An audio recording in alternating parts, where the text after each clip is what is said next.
যে সমস্ত নারীর চুল কোনো বেগানা পুরুষ দেখবে, ওদেরকে কিয়ামতের মাঠে জাহান্নামে চুলের মধ্যে লটকিয়ে রাখা হবে। 2, যে সমস্ত নারী স্বামীর সাথে তর্ক করে কথায় কথায়, বাকবিতান্ডে জড়িয়ে যায়, কথায় কথায় জবাব দেয়, স্বামীর মনে আঘাত দেয়, তাদের জিহ্বার মধ্যে লটকিয়ে রাখা হবে।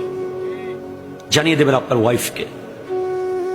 আপনারা চাতে আসতেছি একটু করে, শুধু মেয়েদের কথা বলে চলে যাওয়ার লোক আমি না, আপনারাও আছেন সামনে।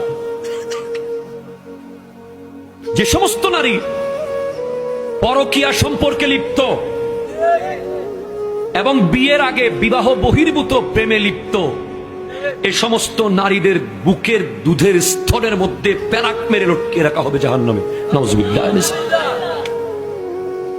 4, যে সমস্ত নারী উপকার করে খোঁটা দেয়, তাদের শাস্তি হলো তাদের মুখ দিয়ে বিভিন্ন অঙ্গ দিয়ে আগুন বের হবে।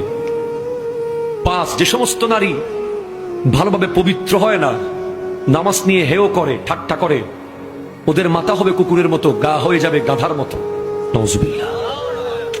অথবা যাদের হাত পা বেঁধে রাখা হয়েছে, সাপ বিচ্ছু ছেড়ে দেওয়া হয়েছে, এরাই শাস্তিটা পাবে।